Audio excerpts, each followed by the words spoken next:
Nandito na tayo sa farm. Namimitas tayo ng sayote. Para sa pagsulong ng ekonomiya natin sa pang-araw-araw. Ay damis na yung mga yung dilaw, medyo magulang na. Kaya hindi na pwede. Kapag katulad nito, lapit ka rito. Ayan magulang na po yung ganito. Hindi na pwede yan. Pero kung tiyagaan mo, pagbalatan mo lang, okay na rin. Pero kumbaga sa palengke, reject yan. Ito, pwede na to. Dito tayo sa farm para magmitas tayo ng sayote. So yan mga kasama ko. Sige, mas mura yan.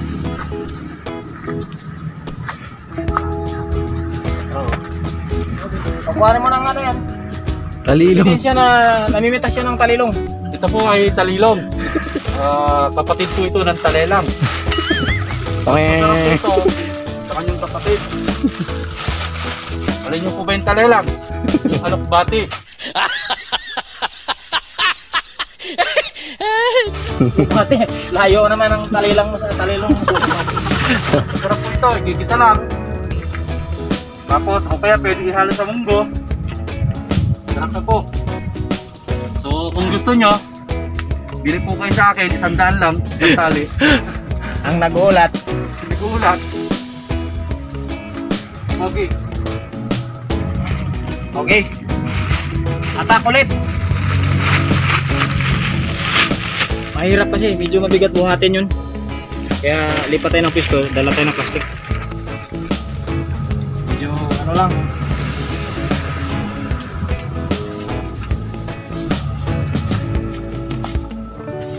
Ano bang hinahanap mo talaga? Sayote, talilong. Kaya tsaka sinasama rito para makatulong kayo.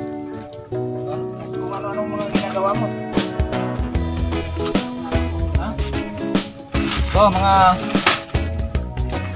travelers ko, ito yung pinupunta natin dito sa farm. Hindi yung kung ano-anong ginagawa. Namimitas ng sayote. Diba? Yung isa naman Palabasan mo ito? siguro may signal dyan Sir, may signal. Malakas sumigop nung sayote. Dito ko na. Sumigap yung sayote. Kahit saan, papunta yan sa Doon yan, doon sa labas na may bahay.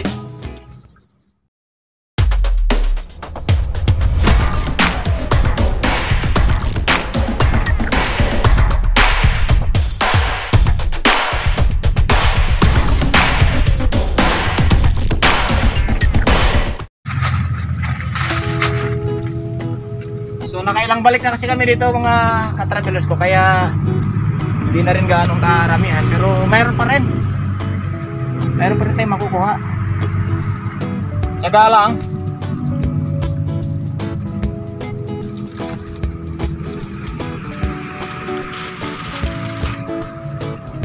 Ito dito ikot pa to.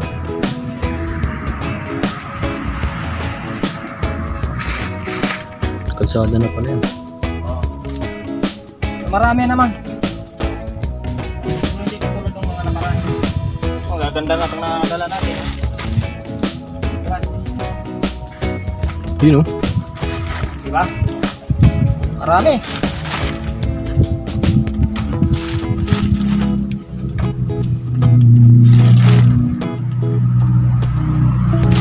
Good talaga.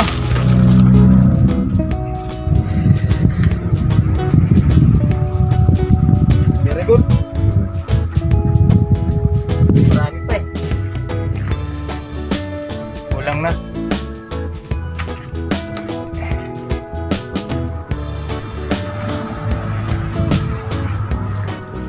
Ito pwede.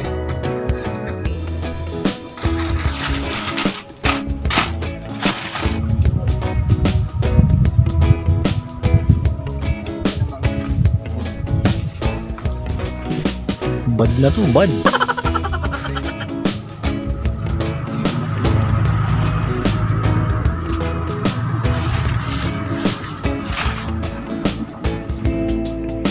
talaga. Para meron tayong iuwi. Ito mga travelers, so kambal. Magpinsan. Kambal na sayupe. Kami dito, so lang. Hirap na.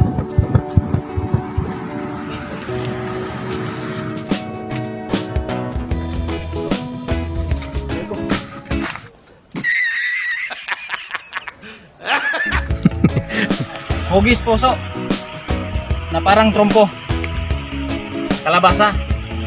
Hindi natin to pwedeng pitasin kasi pang binhi ito. Pero ang ganda, oh, pang binhi, matulis siya sa baba. Ibang klase.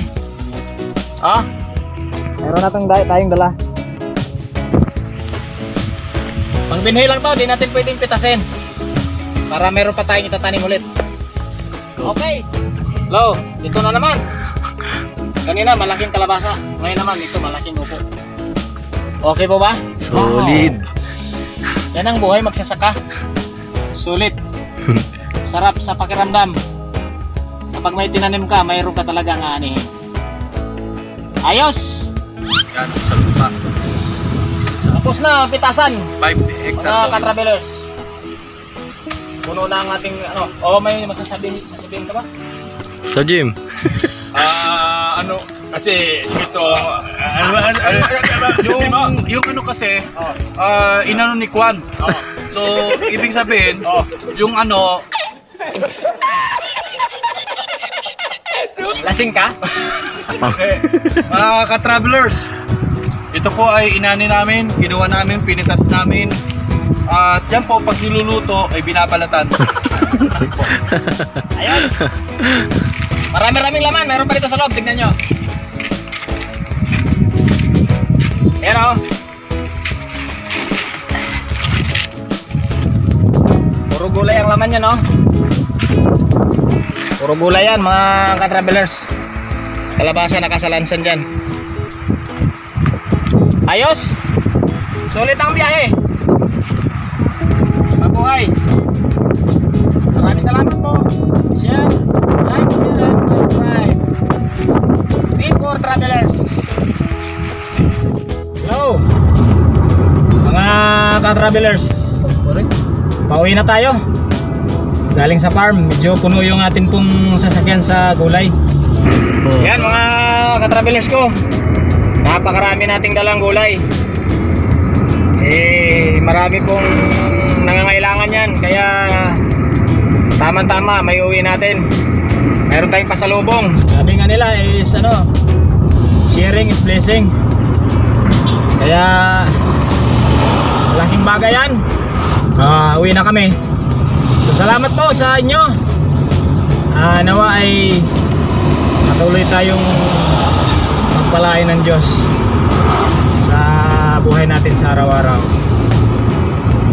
Yun, nandito na kami ulit sa Tagaytay, kagagaling lang ng Alfonso. So salamat, God bless.